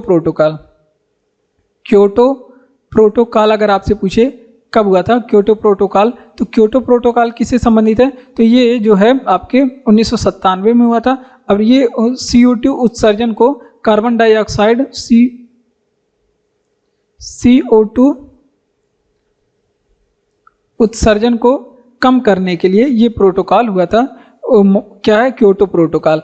एक होता है मॉन्ट्रियल प्रोटोकॉल। मॉन्ट्रियल प्रोटोकॉल के बारे में भी एग्जाम में पूछा जाता है कि मॉन्ट्रियल प्रोटोकॉल कब हुआ था, तो मॉन्ट्रियल प्रोटोकॉल कब किया गया, तो ये हुआ था 16 सितंबर 1987 को। और इस समय क्या हुआ था, ओजोन परत संरक्षण के लिए ये हुआ था। किसमें? ओजोन परत संरक्षण के लिए होता है, यानी कि ओजोन बचाने के लिए। इसलिए हम लोग 16 सितंबर को क्या बनाते हैं? ओजोन दिवस। मोस्ट इंपॉर्टेंट दिवस है जो एग्जाम में पूछा जाता है। अगला प्रश्न का रिवीजन करेंगे कि पहला हिंदी सम्मेलन कब मनाया गया। इंपॉर्टेंट है और ये एग्जाम में पूछा गया प्रश्न है। ये 10 जनवरी 1975 को मनाया गया था, नागपुर महाराष्ट्र में। ये बातें आप लोग ध्यान रखेंगे। पहला विश्व पर्यावरण दिवस कब मनाया जाता है? तो ये 5 जून 1972 को मनाया गया। ठीक। क्योटो प्रोटोकॉल कब हुआ था? 1997 में, ऑक्सीजन को CO2 के उत्सर्जन को कम करने के लिए। और मॉन्ट्रियल प्रोटोकॉल कब हुआ? 16 सितंबर 1987 को ओजोन परत संरक्षण के लिए हुआ था। अगला प्रश्न क्या है? मानव विकास सूचकांक में पहले स्थान पर है। तो मानव विकास सूचकांक जिसे क्या बोलते हैं? ह्यूमन डेवलपमेंट इंडेक्स बोलते हैं। मोस्ट इंपॉर्टेंट इंडेक्स है जिसको जारी कौन करता है? जारी पूछे कौन करता है? तो UNDP जारी करता है, यूनाइटेड नेशन डेवलपमेंट प्रोग्राम। अगर आपसे पूछे कि इसमें पहले स्थान पे कौन है, तो अभी वर्तमान में इस स्विट्जरलैंड इसमें पहले स्थान पे है। अगर आपसे पूछे कि ये रैंक सूचकांक कब का था, तो ये 2023-24 का था। 2023-24 का रिपोर्ट है, उसमें पहले स्थान पे स्विट्जरलैंड है। कभी आप लोग दूसरे सन में पढ़ें तो यहाँ पे कुछ बदल जाए, तो इसको ध्यान रखना है। अगर आपसे पूछे कि भारत किस रैंक पे है वर्तमान समय में, भारत का रैंक क्या है, तो भारत का रैंक 134वें स्थान पे भारत है इस रैंक में। अगर आपसे पूछे कि ये UNDP इस रैंक को जारी करता है, तो इसमें आधार कितने होते हैं? आधार का मतलब क्या क्या चीज़ें देख करके जारी करता है, तो इसमें 3 आधार होते हैं। कौन होता है? एक जीवन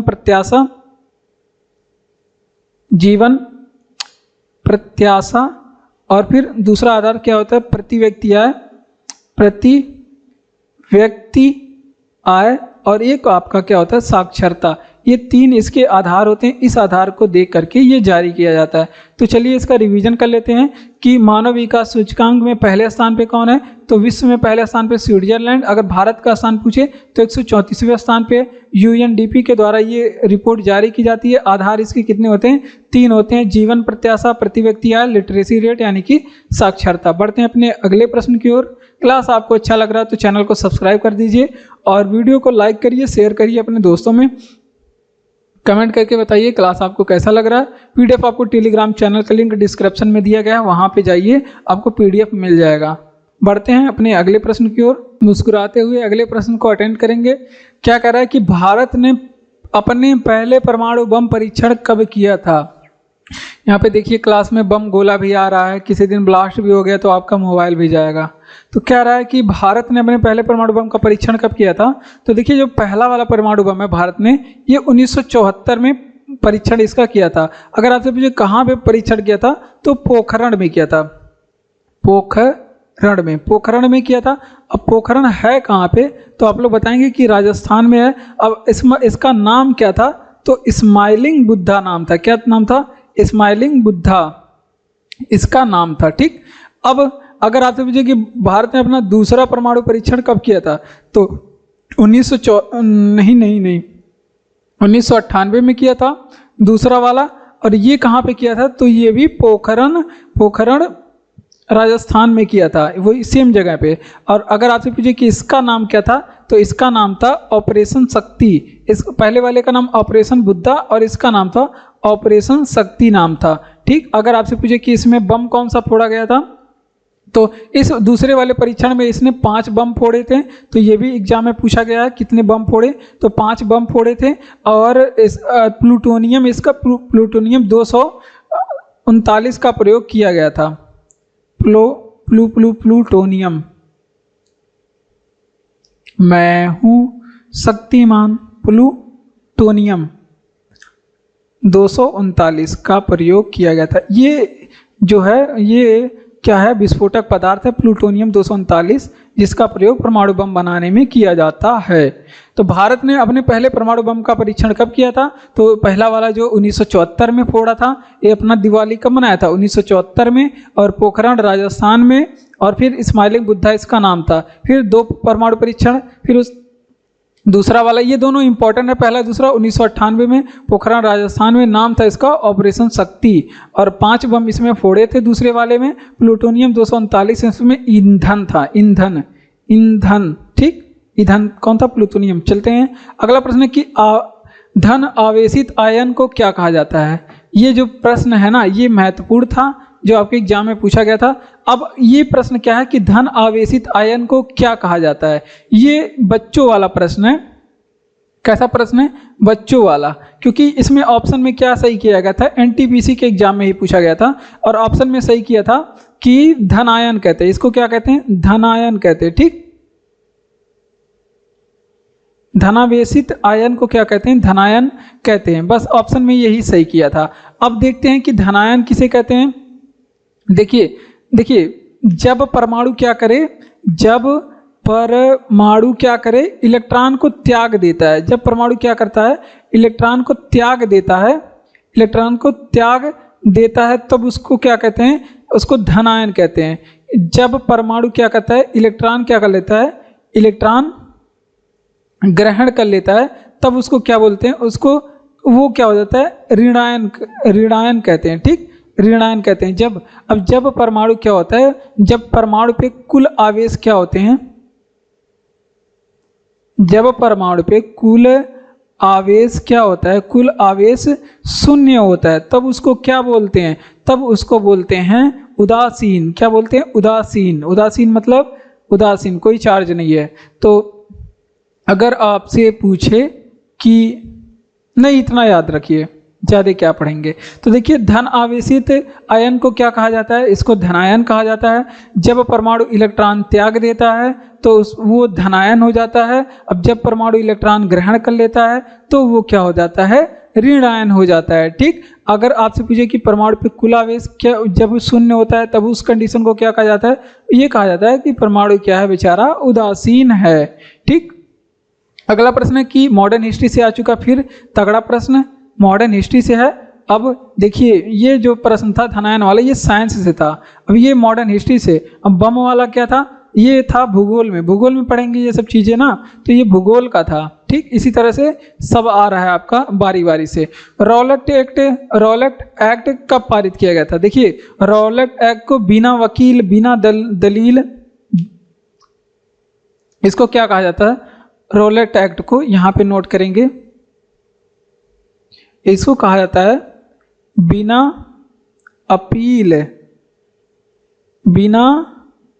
बिना वकील, इसका अन्य नाम है बिना वकील, और बिना दलील वाला कानून कहा जाता है। दलील का कानून, इसका नाम ये है। ठीक, और इसको पूछा जाता है कि रॉलेट एक्ट को काला कानून किसने कहा था? रॉलेट एक्ट को काला कानून किसने कहा था? तो महात्मा गांधी जी ने इसको क्या कहा था? काला कानून भी कहा था। ठीक, महात्मा गांधी जी ने रॉलेट एक्ट को क्या कहा था? कानून। इसके तहत क्या होता था? जो लोग संगठन बनाते थे, संगठन बना के कुछ करते थे, बातचीत करते थे, या जिनके ऊपर कुछ ऐसा होता था कि ये विद्रोह कर सकते हैं या फिर क्रांतिकारी भावना पैदा कर सकते हैं, उनको बिना बताए, बिना दलील, बिना वकील, बिना अपील के क्या कर लिया जाता था? गिरफ्तार कर लिया जाता था। ठीक, और अगर आपसे पूछे कि ये रॉलेट एक्ट का उद्देश्य क्या था? उद्देश्य तो यही हमने जो बताया कि राष्ट्रवाद को रोकने के लिए ये अंग्रेजों के द्वारा लाया गया था। राष्ट्रवाद को रोकने के लिए ये कानून अंग्रेजों के द्वारा लाया गया था। अब एक इसका विरोध एकदम भारत में जम करके हुआ था रॉलेट एक्ट का। एक और जो साइमन कमीशन के बारे में भी इसी तरह का था, साइमन कमीशन के बारे में भी पूछा जाता है। सबसे पहले इसका गठन पूछा जाता है तो 1927 में। भारत कब आया था? तो 1928 को। इसको क्या कहते हैं? व्हाइट मैन कमीशन कहते थे। और इसका भी भारत में विरोध हुआ। भारत में साइमन गो बैक के नारे लगाए गए। इस तरह की चीज़ें यहाँ पे भी हुई थी। तो रॉलेट एक्ट के बारे में हमारे प्रश्न में पूछा था, तो ये पूछा था, तो इसका जवाब नहीं लिखें क्या? ये 1919 में पारित हुआ था भाई। जलियांवाला बाग कांड ये भी 1919 में हुआ था। और खिलाफत आंदोलन कब शुरू हुआ था? तो वो भी 1919 में ही शुरू हुआ था। तो रॉलेट एक्ट को क्या कहा जाता था? बिना अपील, बिना वकील, बिना दलील वाला कानून कहा जाता था। तो ये भी बातें आप लोग को ध्यान रखना है। अब इसे गांधी जी ने काला कानून भी कहा था। रॉलेट एक्ट को गांधी जी ने काला कानून कहा था, क्योंकि ये भारतीयों को गिरफ्तार करने के लिए आया था। ये भारतीयों के मन में जो राष्ट्रवाद है उसको रोकने के लिए आया था रॉलेट एक्ट। साइमन कमीशन के बारे में 1927 में गठन हुआ, 1928 में भारत में पधारा।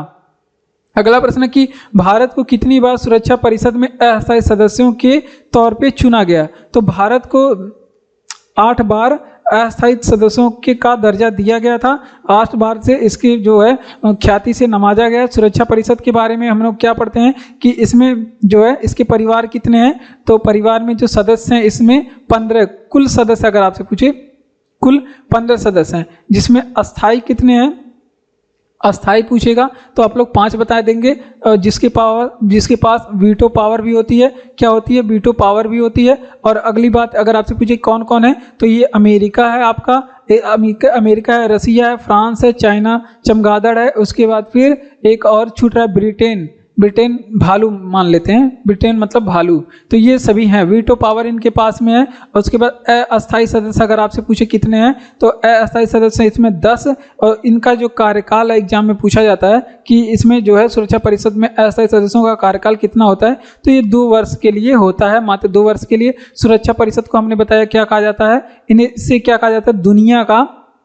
दुनिया का पुलिस मैन कहते हैं। क्या कहते हैं? दुनिया का पुलिस मैन कहते हैं। ठीक, इतनी बातें इससे याद रखेंगे। चलिए रिवीजन कर लेते हैं। देखिए भारत को कितनी बार सुरक्षा परिषद का स्थायी सदस्य बनाया गया, तो 8 बार बनाया गया है। अगर आपसे पूछे कि सुरक्षा परिषद में कुल सदस्य कितने हैं, तो कुल 15 सदस्य हैं, जिसमें से अस्थायी 5 होते हैं, अस्थायी 10 होते हैं, जिनका कार्यकाल 2 वर्ष के लिए होता है, और अस्थायी सदस्यों के पास वीटो पावर होती है। अगला प्रश्न कि पंचायती राज दिवस कब मनाया जाता है? तो पंचायती राज दिवस महत्वपूर्ण है, ये इंपॉर्टेंट है, 24 अप्रैल के दिन मनाया जाता है। लेकिन पंचायती राज दिवस के बारे में, उसके नात बात खानदान सबके बारे में हम लोग यहाँ पे जानते हैं। देखिए 24 अप्रैल के दिन पंचायती राज दिवस मनाया जाता है। क्यों 24 अप्रैल के दिन मनाया जाता है? आइए चलिए हमारे साथ देखिए, बाइक पे बैठिए, लिवा चलते हैं।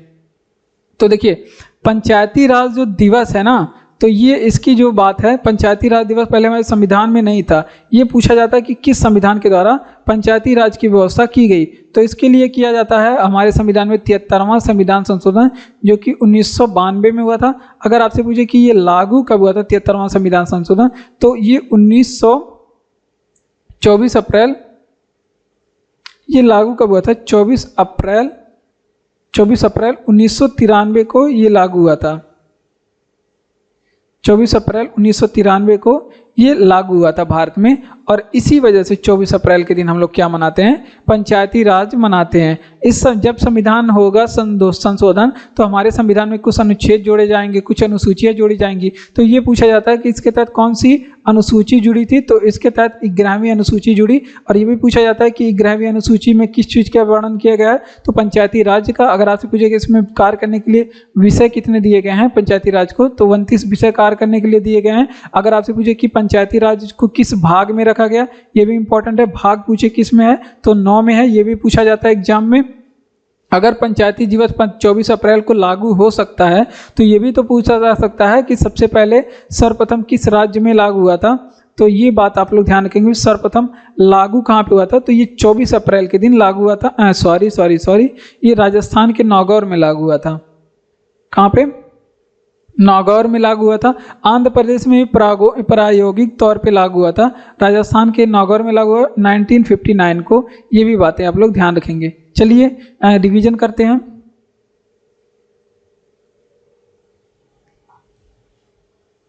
चलिए पंचायती राज दिवस कब मनाया जाता है? 24 अप्रैल के दिन मनाया जाता है। कब मनाया जाता है? 24 अप्रैल के दिन मनाया जाता है। और सर्वप्रथम जो है लागू पूछे तो राजस्थान के नागौर में 1959 को। लेकिन कानूनी दर्जा इसको कब प्राप्त हुआ? देखिए हमारे संविधान में किया गया 73वां संविधान संशोधन 1992 के द्वारा। इसके तहत संविधान में कौन सी अनुसूची जुड़ी थी? तो 11वीं अनुसूची जुड़ी। इसमें पंचायती राज को कितने विषय दिए गए? 29 विषय। लागू कब हुआ? 24 अप्रैल 1993 को लागू हुआ, और ये भाग 9 में रखा गया है। अगला प्रश्न क्या है कि भारत में मिश्रित अर्थव्यवस्था का विकल्प कब चुना था? तो भारत ने जब हमारे देश में चल रही थी दूसरी पंचवर्षीय योजना, जिसको हम लोग क्या कहेंगे? Second 5 year plan. 5 year plan English पढ़ेंगे हम लोग, क्योंकि अंग्रेज हैं हम लोग। 5 ईयर प्लान दूसरे वाले में भारत ने पंचवर्षीय योजना लागू की। पंचवर्षीय योजना की शुरुआत भारत में 1951 में हुई थी, जिसमें से दूसरी पंचवर्षीय योजना का टाइमिंग पूछे 1956 से लेकर के 1961 चला था। इसी दौरान भारत ने मिश्रित अर्थव्यवस्था का रास्ता अपनाया था। अब बात करते हैं, दूसरी पंचवर्षीय योजना आया था तो हम लोग जरूर बात कर लेंगे कि इसका मॉडल क्या है, क्योंकि मॉडल बहुत ही इंपॉर्टेंट है, एग्जाम में पूछा जाता है। तो इसका मॉडल था पीसी महालनोबिस मॉडल था। क्या था इसका मॉडल? PC Mahalanobis model. सबसे दूसरी बात आप लोग को ये ध्यान रखना है कि इसमें प्राथमिकता किस चीज़ पे दी गई थी। तो प्राथमिकता के बारे में कहीं कहीं मिलता है कि कृषि और भारी उद्योग पे इसकी प्राथमिकता दी गई थी। किसमें? कृषि भारी उद्योग में। कहीं कहीं भारी उद्योग भी मिलता है, क्योंकि पहले पंचवर्षीय योजना का जो लक्ष्य था वो पूरी तरह से कृषि था। इसके तहत 3 चीज़ों का स्थापना किया गया, लेकिन हम लोग जगह खा चुके हैं। अब इसको लिखेंगे कहाँ पे? तो देखिए इसके तहत क्या किया गया, भिलाई स्टील प्लांट की स्थापना की गई। Bhilai steel plant, Bhilai steel plant के बारे में क्या पूछा जाता है, किसके सहयोग से बनाया गया, कहाँ पे बनाया गया? तो भिलाई स्टील प्लांट जो छत्तीसगढ़ में बनाया गया। कहाँ पे? छत्तीसगढ़ में बनाया गया। और ये पूछा सहयोग कौन किया था, तो रूस सहयोग इसमें किया था। कौन सहयोग किया था? रूस। फिर उसके बाद दुर्गापुरा स्टील प्लांट, अगर आपसे पूछे दुर्गापुरा स्टील प्लांट, तो ये पूछे कहाँ पे स्थित है, तो ये पश्चिम बंगाल में स्थित है। कहाँ पे? पश्चिम बंगाल में। ये पूछा जाता है इसमें सहयोग कौन किया था, तो इसमें ब्रिटेन सहयोग किया था। कौन सा देश? ब्रिटेन इसमें हमारा सहयोग करता है। इसके तहत स्थापना हुई थी ब्रिटेन के सहयोग से।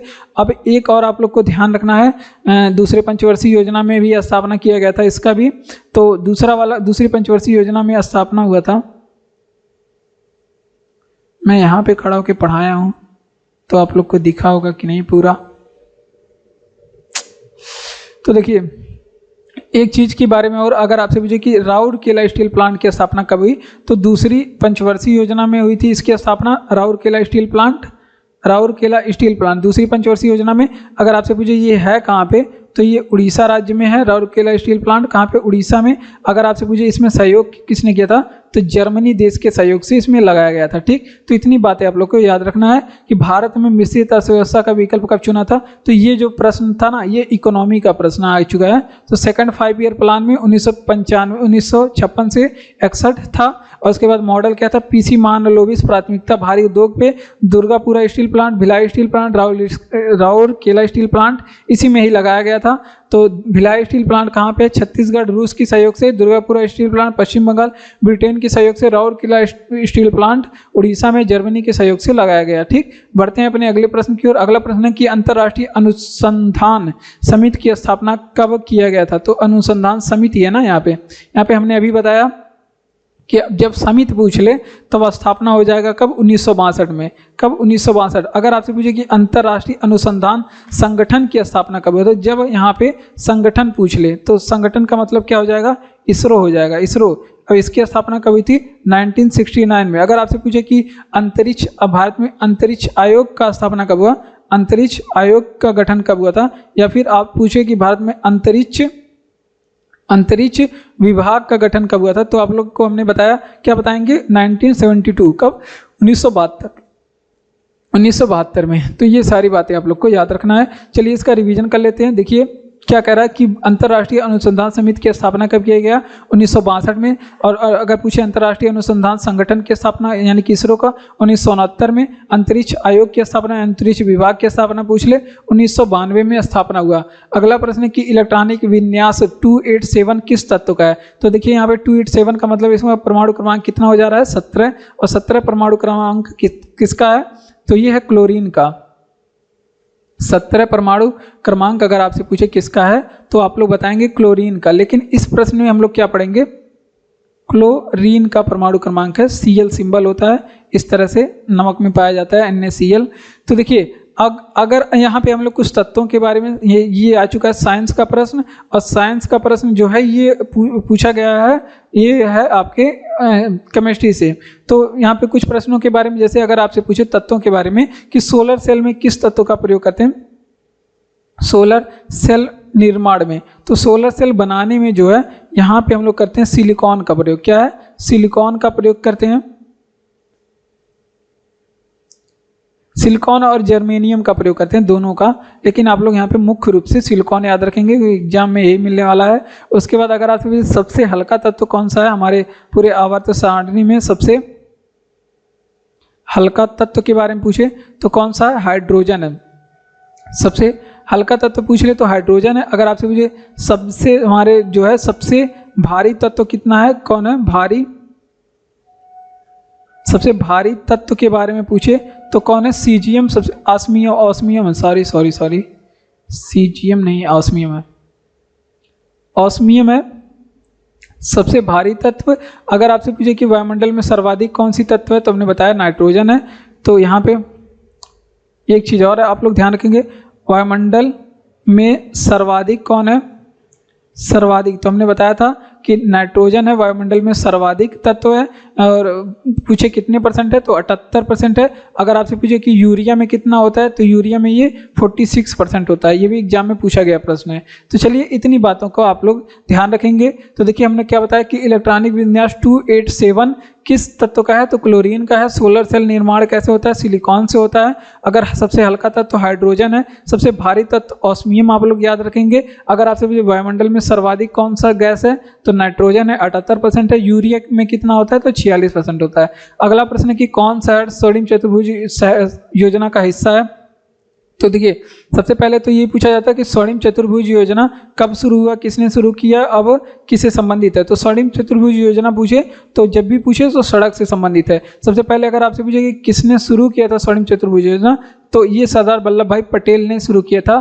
तो अटल बिहारी वाजपेयी ने शुरू किया था। किसने? अटल बिहारी वाजपेयी ने शुरू किया था। तो ये भी आप लोग ध्यान रखेंगे। अगर आपसे पूछे कि ये कब शुरू हुआ था, तो ये भी आप लोग ध्यान रखेंगे कि सन 2001 से चल लेकर के ये परियोजना 2012 में पूरी हुई थी। कब? 2012 में पूरा हुआ था। तो ये पूरा आप लोग को ध्यान रखना है। संबंधित किसे? सड़क से। ये क्या किया गया, इसके तहत मुंबई 4 महानगरों को जोड़ा गया। मुंबई से जोड़ा गया चेन्नई को, मुंबई को जोड़ा गया चेन्नई से, और चेन्नई को जोड़ा गया कोलकाता से, और कोलकाता को जोड़ा गया किससे? दिल्ली से। और ये एक निर्माण करने लगा क्या? चतुर्भुज बनने लगा। तो इसको क्या बोला दिया गया?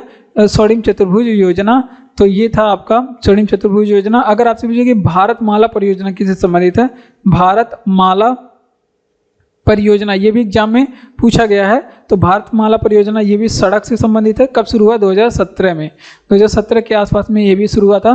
तो ये भी आप लोग ध्यान रखेंगे। चलिए आगे बढ़ते हैं।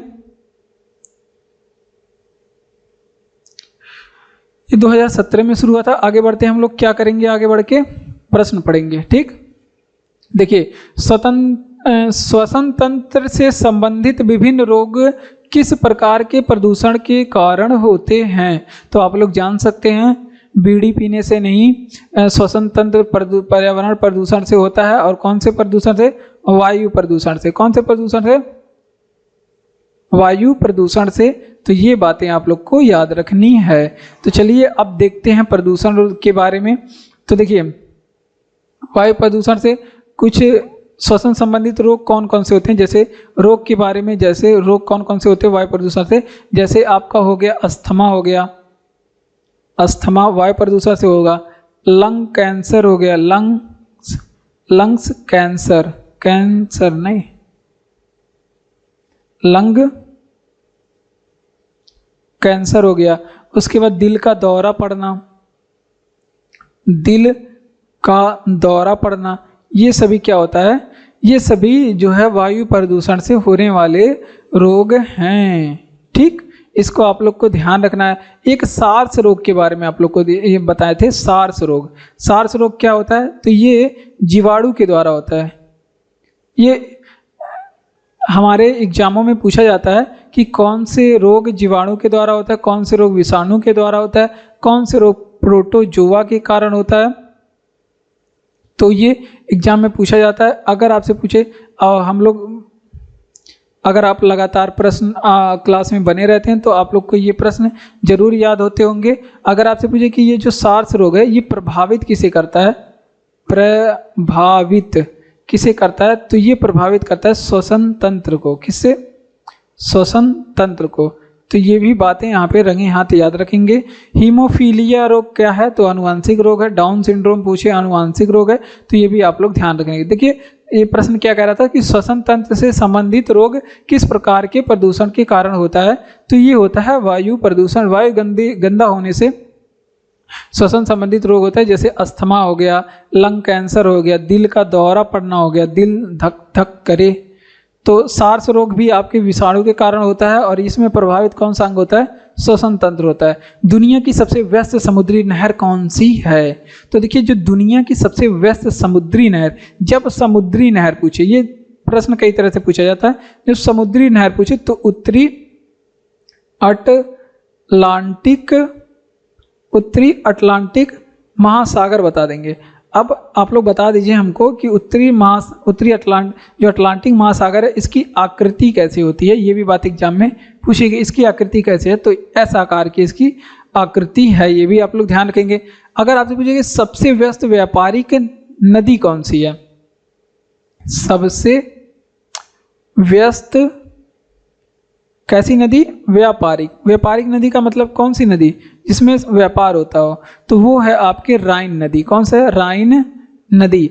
अगर आपसे पूछे कि सबसे व्यस्त, विश्व का सबसे व्यस्त कौन सी नदी, नहर पूछ ले, विश्व की सबसे व्यस्त नहर, तो आप लोग को क्या बताना है? कील नहर। ठीक, क्या बताना है? कील नहर पूछ ले। ठीक, तो ये 3 बातें आप लोग को याद रखना है। जैसे अगर आपसे पूछे कि दुनिया का सबसे व्यस्त समुद्री मार्ग पूछ ले तो उत्तरी अटलांटिक महासागर, क्योंकि यहाँ पे बहुत सारे आयात निर्यात समुद्रों के रास्ते से व्यापार किए जाते हैं।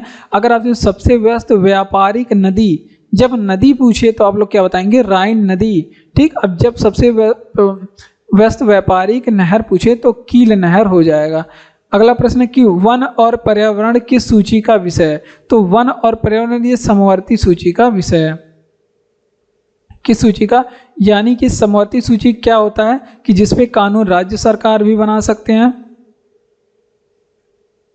समवर्ती सूची जिसपे कानून राज्य सरकार भी बना सकते हैं, और कौन सरकार बना सकता है? केंद्र सरकार भी बना सकते हैं। सूचियाँ 3 प्रकार की होती हैं। एक होती है आपकी समवर्ती सूची, जो यहाँ पे लिखा गया है, फिर से लिख लीजिए। समवर्ती क्या हो गया है? समवर्ती। और एक होता है राज्य सूची। कैसा होता है? राज्य सूची होता है। और एक होता है कौन सा सूची? संघ सूची। संघ सूची का मतलब क्या? कानून कौन बनाएगा? संघ सरकार बनाएगा। तो देखिए कौन कौन सी चीजें आती है। जैसे समवर्ती सूची में आ गया विवाह, किस में आएगा? समवर्ती सूची में। तलाक भी किस में आएगा? समवर्ती। किसी को आप लोग गोद लेना चाहते हैं, गोद किस में? गोद लेना मतलब किसी बच्चे को, तो भी समवर्ती सूची में आएगा। शिक्षा किस सूची का विषय? समवर्ती सूची में। राज्य सूची का विषय क्या हो गया? जैसे पुलिस हो गया, पुलिस किस सूची का विषय है? राज्य सूची का विषय। जेल हो गया, राज्य सूची का विषय है। कृषि किस सूची का विषय है? राज्य सूची का विषय है। तभी सिंचाई पूछ ले किस सूची का विषय है? सिंचाई भी राज्य सूची का विषय है। ये विषयों के बारे में आप लोग ध्यान रखेंगे, क्योंकि एग्जाम में कभी कभी पूछ लेता है ये किस सूची का विषय है। ठीक, और संघ सूची का विषय कौन कौन सा हो गया? जैसे रक्षा हो गया, संघ सूची का विषय हो गया। विदेशी मामले क्या हो गया? संघ सूची का विषय। किसी देश से रक्षा मतलब वो हो गया क्या? झगड़ा हो गया, लड़ाई हो गया, तो रक्षा करने का काम कौन करेगा? संघ सरकार पूरा देखेगी। ठीक, अगर आपसे पूछे कि बैंक किस सूची का विषय है, तो बैंक भी संघ सूची का विषय है। बैंक संघ सूची का विषय है। उसके बाद डाक तार पूछ ले, डाक तार ये भी संघ सूची का विषय है। तो ये सभी बातें आप लोग को याद रखना है, क्योंकि ये बातें एग्जाम में पूछी गई हैं, तो हमको लगा कि आप लोग को बताना चाहिए। देखिए वन पर्यावरण सूची किस सूची का विषय है?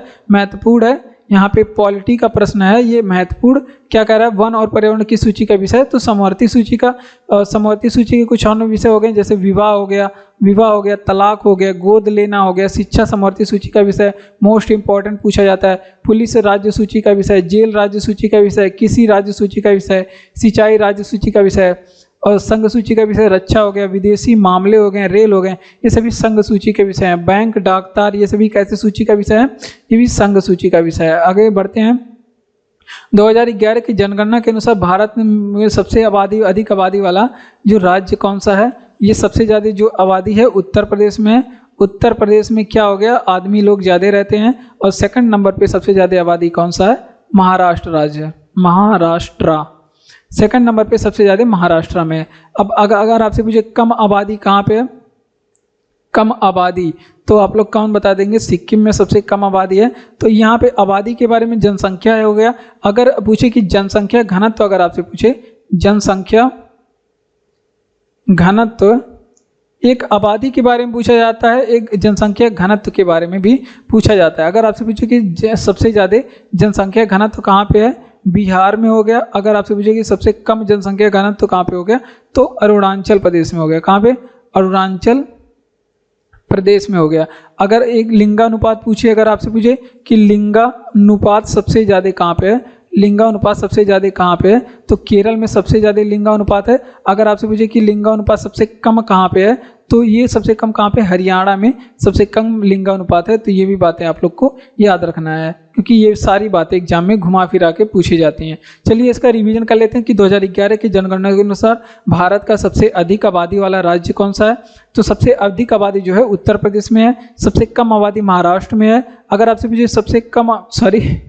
सबसे अधिक आबादी उत्तर प्रदेश में है, और दूसरे नंबर पे सबसे अधिक आबादी किसमें, महाराष्ट्र में। अब सबसे कम आबादी पूछे कहाँ पे है, सिक्किम में है। अब जनसंख्या घनत्व पूछे सर्वाधिक किस राज्य में, बिहार में। अगर सबसे कम जनसंख्या घनत्व कहाँ पे है, अरुणाचल प्रदेश में। अगर लिंगानुपात सबसे ज़्यादा कहाँ पे, केरल में। अब सबसे कम लिंगानुपात कहाँ पे है, तो हरियाणा में। ठीक, इतनी बातें आप लोग को ध्यान रखना है। अगला प्रश्न कि कौन कार्बन का एक अपर रूप है, तो ये आ चुका है, साइंस का प्रश्न है। ठीक, साइंस का ये आपके इंडियन ज्योग्राफी का प्रश्न था। पॉलिटी का प्रश्न, साइंस का प्रश्न क्या कह रहा है कि कौन कार्बन का एक अपर रूप है। तो देखिए कार्बन के अपर रूप बहुत सारे हैं, बहुतेरे हैं, 2 प्रकार के होते हैं। तो ऑप्शन में क्या दिया जाता है, कितना पूछता है, हीरा और ग्रेफाइट पूछता है, हीरा एंड ग्रेफाइट। तो इतने से अगर काम चल जा रहा है तो ठीक है, नहीं तो कार्बन के जो अपर रूप हैं ये 2 प्रकार के होते हैं। कितने प्रकार के होते हैं, 2 प्रकार के होते हैं। आइए देखते हैं कौन कौन था। एक होता है क्रिस्टलीय अपर रूप, एक क्या होता है, क्रिस्टलीय, एक होता है क्रिस्टलीय अपर रूप, और एक होता है, एक क्या होता है, एक क्रिस्टलीय अपर रूप, दूसरा क्या होता है, अक्रिस्टलीय अपर रूप। क्या होता है, अक्रिस्टलीय अपर रूप होता है। अब देखिए क्रिस्टलीय अपर रूप और अक्रिस्टलीय अपर रूप क्या होता है। जैसे हीरा हो गया, ग्रेफाइट हो गया, क्या हो गया, हीरा हो गया, ग्रेफाइट हो गया। उसके बाद आपका क्या, फुलेरीन हो गया, फुलेरीन हो गया, और एक और महत्वपूर्ण है फ्लोरीन, एक आपका ग्राफीन। तो ये सभी कैसे हैं, ये सभी क्रिस्टलीय अपर रूप हैं। अगर अक्रिस्टलीय अपर रूप पूछे तो जैसे हो गया कोयला हो गया, काजल हो गया, कोयला काजल हो गया, चारकोल हो गया, क्या, चारकोल हो गया। उसके बाद कास्ट हो गया, कास्ट। तो ये सभी क्या होते हैं, ये अक्रिस्टलीय अपरूप होते हैं कार्बन के, जो एग्जामों में पूछे जाते हैं। तो यहाँ पे देखिए क्या पूछा गया था कि कौन कार्बन का एक अपरूप है। तो देखिए कार्बन के अपरूप 2 तरह के होते हैं, हीरा और ग्रेफाइट हैं। तो अपरूप सारे ये सभी कार्बन के अपरूप हैं।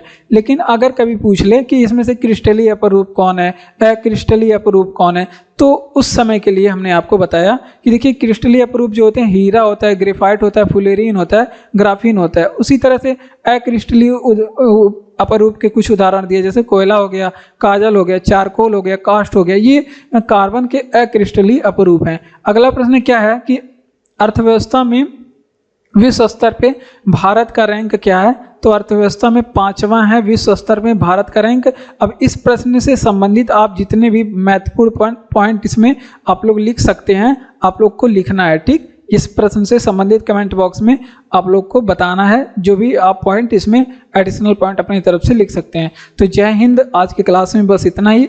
उम्मीद है कि क्लास आपको अच्छा लगा हो, और अगर क्लास आपको अच्छा लगा हो तो लाइक करिए और चैनल को सब्सक्राइब करके हमारे साथ जुड़ जाइए इसी तरह के रोज रोज क्लास पाने के लिए। जय हिंद। आज मैं बहुत गोरा लग रहा हूँ, धन्यवाद।